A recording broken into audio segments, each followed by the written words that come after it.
So the first question is, how do you balance work, family, friends, and your relationship with God? And the second part is, what do you do to maintain a healthy relationship with God despite the busyness of ministry? Really great question. The first thing I'd say to that is, for myself personally, I find to think about life in terms of rhythm as opposed to balance. Because for me, when I think of balance, I think of having to hold everything kind of equal. Yeah. And I don't think that's particularly realistic. I find that, there's seasons of life where you might be working more than others, so things change. There's seasons of life with children or not children, and things come and go. And also seasons in the responsibility of your role that you're doing. So sometimes there may be more structured times, whereas other times you find yourself where you can go with the flow a bit more depending on what your responsibilities are. Yeah. So I've always found rhythm to be helpful, and to consider the season of life. So, when you're a mum with young kids, that's a lot of, it's hard. I find it a lot harder at that stage. My children are now 16, 14 and 8, so that's becoming a little bit easier as they're getting older. But to learn that for me, I had to learn I can't have everything exactly in order how I would want it to be. Yeah. Just at that particular time. And recently I had someone share with me an image that they'd read about in a book. I don't know the book, I'm sorry. I just remembered the image, and to think of, and I found this really helpful, that things are sort of like on a wheel, and the different things are sort of on the spoke, and depending on what's going on, the wheel's kind of turning. And the pressure is perhaps at the bottom, and the other things are a bit lighter, but that sort of as that rhythm's happening, sort of turning, the wheel's sort of turning, and you can turn it backwards or forwards, depending on where you need to place your focus. So I found that helpful, and I think, there's all, you have things coming from you at different directions, or wanting time, energy, and as I say, rhythm, that helps me.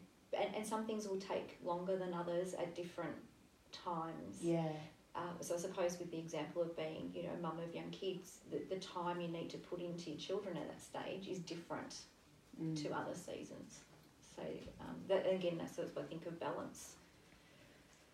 Well, anyway, for me, balance has set up unrealistic expectations, just that word, but it may be different for other people, obviously. Sure.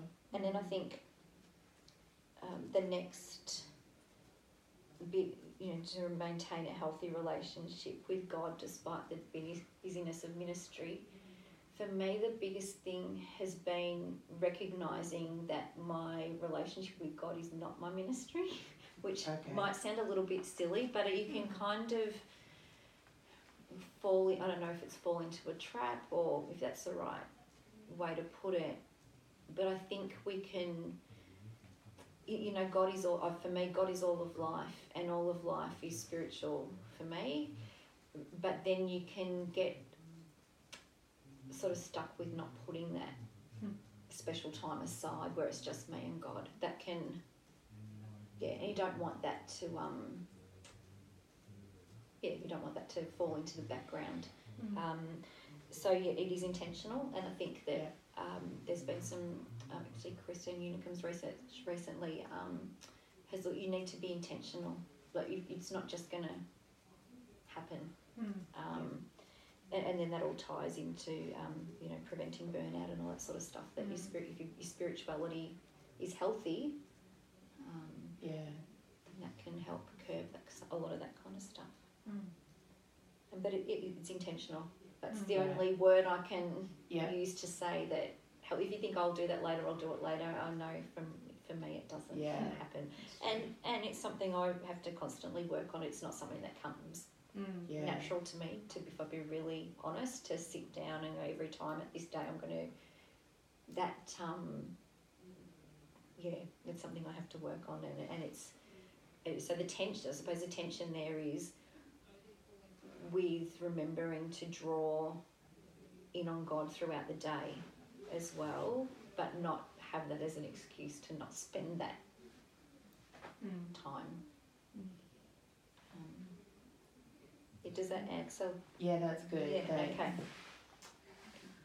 All right. Thank you. So my question is because it's something I'm nervous about in becoming an officer, is that when change of culture and vision can take 7 to 10 years in some cases, how do you handle the constant changing of appointments in spaces where you might not have seen any fruit or are unsure if it will continue when you go? And are there times that you wish you'd stayed longer or wish you'd left sooner, and how do you approach those decisions? Okay, so first of all, there's not been a time when I've wanted to leave sooner. Okay. So that was easy to think, so I can't think in that space. There has been one time when I've wanted to move on and the Army's felt the same, so that was really good. So that lined in together. It is a tension. I have to have faith in our God that's bigger than all of us, which sounds kind of, I'm not quite sure what the words are, but it just, it does, it sounds very cliche. And I think cliches become cliches for a reason. But for me, it is looking at the forefathers. It's looking at them, in Hebrews where it talks about, Abraham going to the promised land and all those sort of things that they didn't get to see all the fruit and trusting in him. So that's one thing I look at and I hold that. And the unsure, the continued trajectory as you leave, that is really hard. It's hard to think because you have put, when you move on from something, a whole lot of work into, you put your life and your soul, you put everything of who you are into it. And again, it's trusting him. And again, I have this tension, like a lot of this, and I know when I was in college, I thought if they say tension again, I'm going to scream, and here I am using the word. It's that pull and pull maybe, between, there's discernment that goes on, and learning that discernment's not just me hearing God's voice, it's he confirms through other parts of the body. And I can't deny the years of hearing officers talk about the appointments I didn't want to leave. It was time, once in hindsight I could see or the ones I didn't want to go to, that were the ones that they felt the most fulfilling. I can't number how many retired officers you hear talk in that way of that God is faithful and all of that. And the other thing I think is that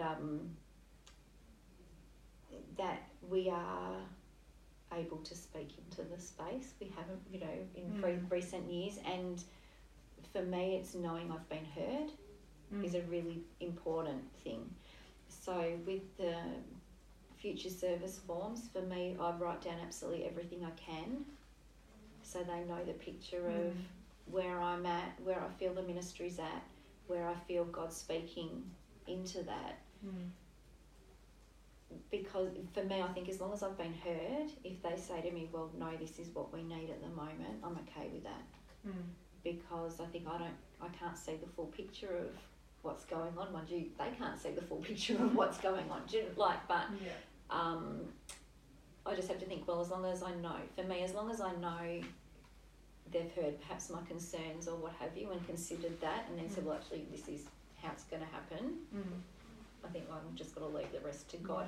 And that's a very, kind of bit pragmatic perhaps, I don't know, but I just kind of think, well, that's part of what I agreed to when I came into this as well.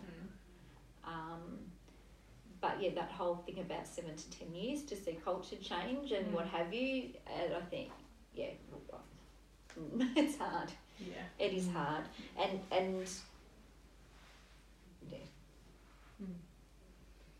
again, communication, just to let people know. They can't make a decision with all the information if we don't give them all the information as well.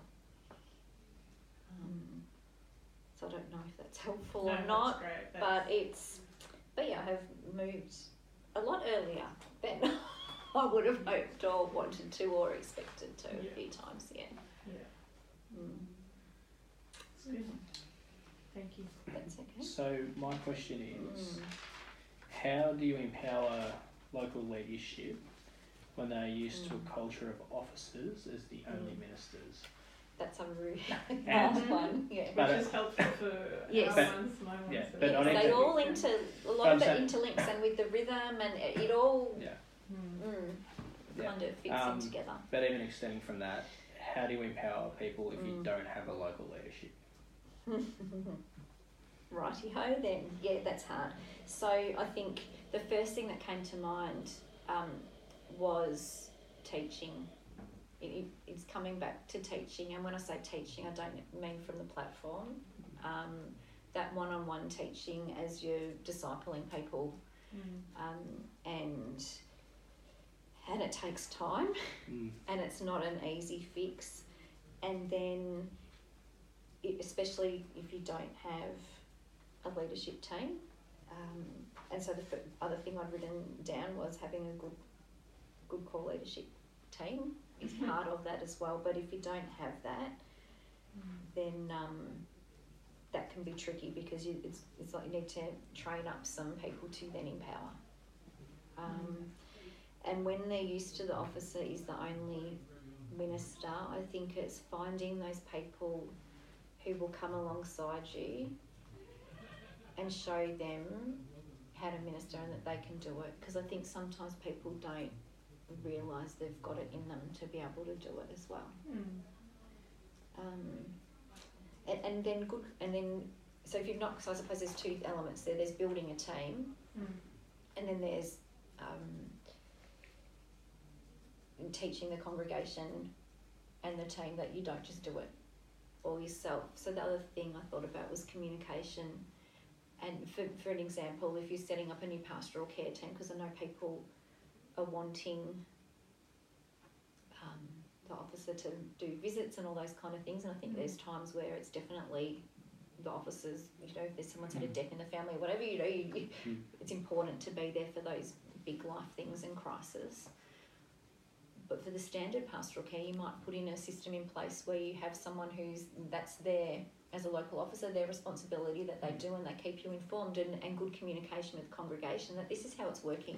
It's not that, so sometimes things just change in the background and it's not being perhaps communicated, but it's not just that you communicate it, you check that they've heard it. Because sometimes we can say things but people don't hear it or grasp it or understand it. So that's just one example of letting people know that if things are changing, with the officers not going to be doing this and this, it's being shared around, that people are aware of that and aware of why. But if there's no leadership team, it's and maybe looking outside to find maybe having an advisory council of people to help with it. I don't know if that is helpful or not, but it's... No, it's definitely helpful, because it's actually it's reflective of what I'm walking into next year. So. Yeah, okay. How are we going for time? Have we got time for more? I think I've almost done 15 minutes. Wow. 15 minutes. Do we Pretty much. keep going? Or? We'll go another one. Okay. I'm happy to keep going. Alright, so my next one is, what specific boundaries do you have in place as a leader in order to sustain yourself and your life outside of ministry? Yes. So for me it's a diary is really, really helpful. So I read in a book, because it can be hard to say no to people. Yeah. It can be really, really hard to say no to people, or not right now, how about later? And I found my diary's been really helpful in that space. I read again, I can't remember where, I read somewhere once about use your diary to map your family time, to map your Right. mita time. So if you've got that in your diary, Mm. it gives you the freedom to be able to say, there's something in my diary, I can't make it at Wednesday 2:00, can we make it Thursday? If it's Okay. not written down, it makes it a lot harder to say. You know, you can have in your head, I'm going to have Wednesday 2:00 for an hour to myself. Yeah. But when something's pressing and someone's being demanding, just having that in there, I find gives me the freedom.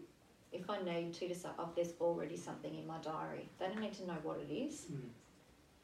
But of course, there will be, as mentioned before, you know, there's crisis that happens. For me, I'd like to think of my boundaries as not being a brick wall, but more of an elastic band. So I can stretch that elastic band, but I need to be in control of I need to be the one stretching that elastic band out and drawing it in closer when it needs to be as well. When, you know, if I'm having crisis in my life, my elastic band needs to come in closer. Yeah, that's really If good. that makes thank you. sense. Yeah, that's really good. But the biggest freeing thing was to write that in my diary, and then I can choose then if it's something that I think I need to attend to now. Yeah, I don't have to. Yeah, it just because our time is precious, yeah, and people is also, and sometimes the why is helpful. So people also, their thing is their thing, and they don't know that you've got another 20 things. So when you're just trying to reschedule something to say, look, tomorrow's not going to work. This is Yeah. part of a bigger picture, and yes, you are a priority, and I want to see you. yeah. That's really good. Thank Yeah, you. but the elastic band bit's been helpful. Yeah, Get that's a a good bit one. visual, so I do try to. That's a great analogy. Yeah, but you can't let other people pull on the elastic band. That's the thing. Yes.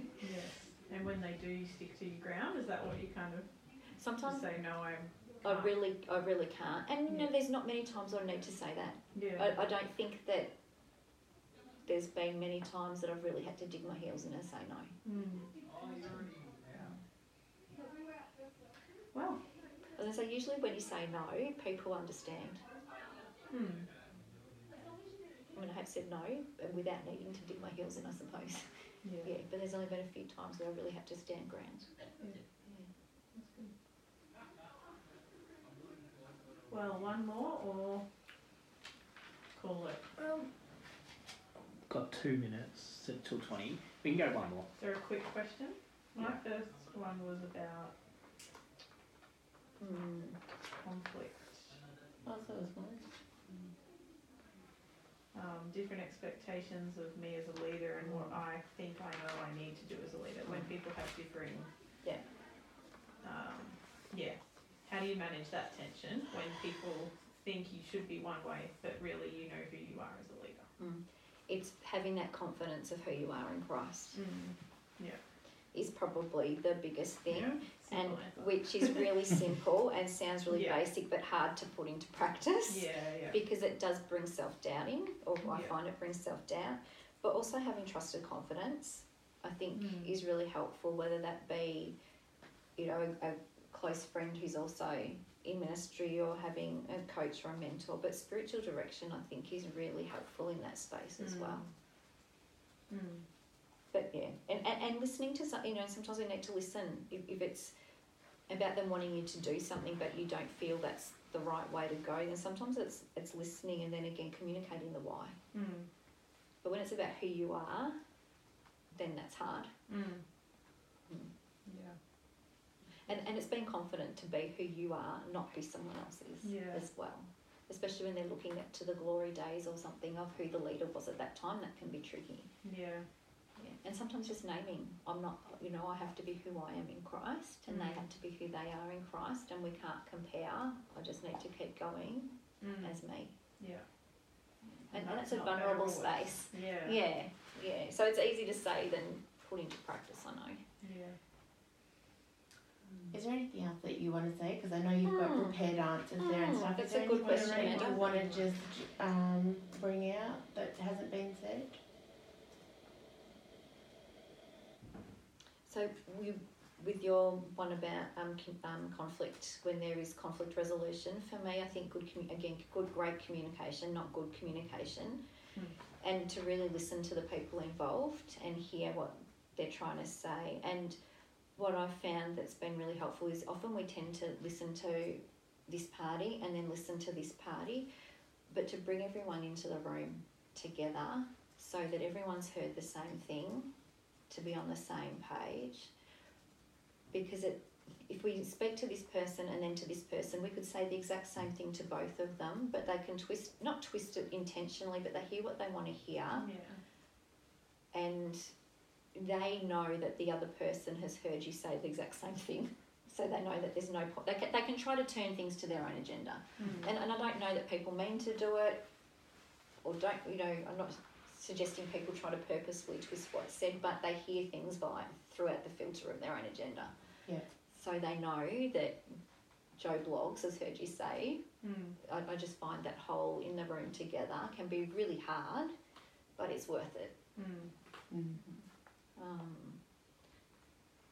Yeah, and you do need to, I find, to listen to both sides if that's what's involved, and then try to really hear them and understand their why, and then really seek God's wisdom in how you should move forward.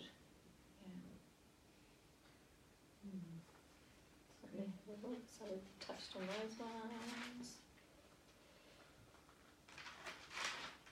Paul's page was back here. And team was the biggest answer to that first one about, I loved that you talked about the things that are life-giving, that of course we want to do all of those things, but hopefully if you're in team, then you can share across the strengths, and then there's times where there are always going to be those things that are life-zapping or potentially a bit draining if admin's not your thing or whatever it might be. It might be that pastoral care and going and seeing people is life-zapping. If you happen to be an introvert, that can be really difficult. So there are going to be times when we need to do that stuff. And I suppose there's a couple of approaches if you don't have the team to be able to balance that out, or everyone in the team has the same strengths, is to try to spread the stuff through rather than it all being at once, those things that aren't as life-giving. Or the other approach in the Road Less Travelled, which is a book, talks about getting done the things first that don't give you joy. You end up spending more time on the things that give you joy because you tend to get them out of the way quicker, and then you've got more time to do the other stuff, is how it tends to be. What was the name of the book, sorry? The Road Less Travelled. Okay, thanks. He uses the analogy of eating cake with, some of us want to have the icing first or the cake first, and we tend to leave what we're going to enjoy till last. Yeah. We have that as the last thing of what, the part we've really enjoyed. And tend not to eat our favourite bit first, or,